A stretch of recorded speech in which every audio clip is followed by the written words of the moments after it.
Greetings friends, Vitaly Portnikov here. Putin's press secretary, Dmitry Peskov, called insane the claims seeking proof from the Kremlin that Ukrainian drones targeted Putin's Valdai residence. Peskov would not say where the Russian president is, stressing such questions are now inappropriate. And there's logic in Putin's press secretary's answer. If Putin was far from Valdai during the staged Kremlin attack, questions arise why Russian leaders hysterically announced a possible strike on Putin's residence and how Russia's approach to so-called peace talks would change. Peskov didn't say. Logically, Russia never wanted peace, just a stall and to avoid angering President Trump to prevent new sanctions and continue fighting.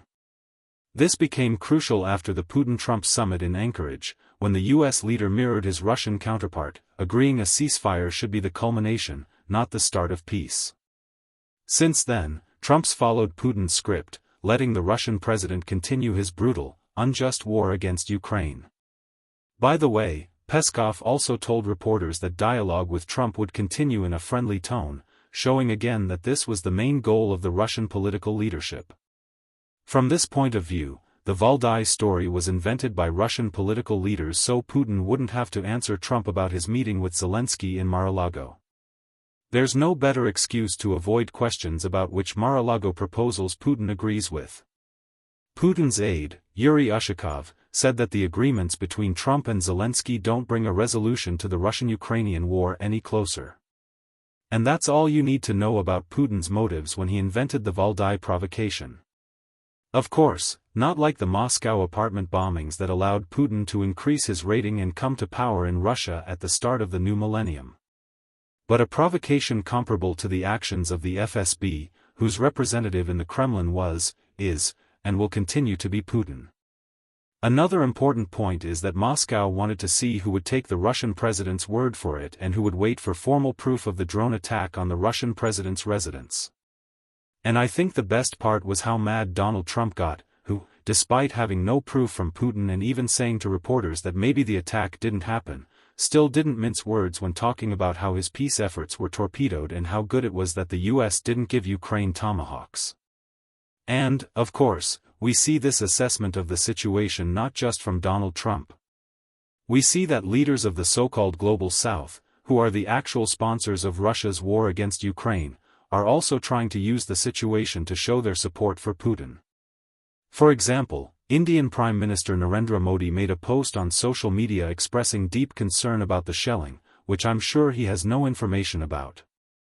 But again, why should we be surprised when India's purchases of Russian oil have allowed Putin to keep his economy afloat after Western sanctions and plan to continue the Russian-Ukrainian war in the coming years? Modi's position, like that of other Global South politicians, should not be surprising but should remind us that the world has practically created two camps of countries. One of which respects international law and believes that human life should be a value, and the other spits on this international law and absolutely does not care about the value of human life. The Russian-Ukrainian war has clearly demonstrated this division, which is pregnant with a great destructive war in the 21st century. And the main question today isn't even that these two sides are defined and preparing for a possible clash.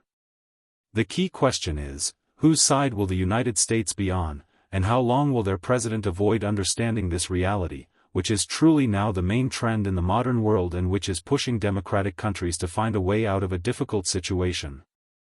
If Donald Trump is uncritically accepting messages from Moscow, if he says at press conferences that Russia wants Ukraine's success, which it is destroying before the eyes of the American president and his compatriots, who are surprised by Trump's behavior, if the President of the United States shows sympathy for authoritarian rulers and treats the allies of the United States in Europe and North America with disdain, then, of course, the clash of civilizations, which we will soon witness and participate in, may become a much more serious and unpleasant test than in a situation where the largest democratic country in the world would restrain authoritarian dictatorship from starting a destructive and major war on several continents at once. And stories like the disinformation story about the attack on Putin's residence are a good litmus test to assess the positions of all participants in this story. Thank you, friends. Stay on this channel, subscribe to it, subscribe to my social networks, to the channels in Patreon and buy me a coffee, which help develop these resources. Use the sponsorship function in YouTube itself. Victory and peace to you. Good luck.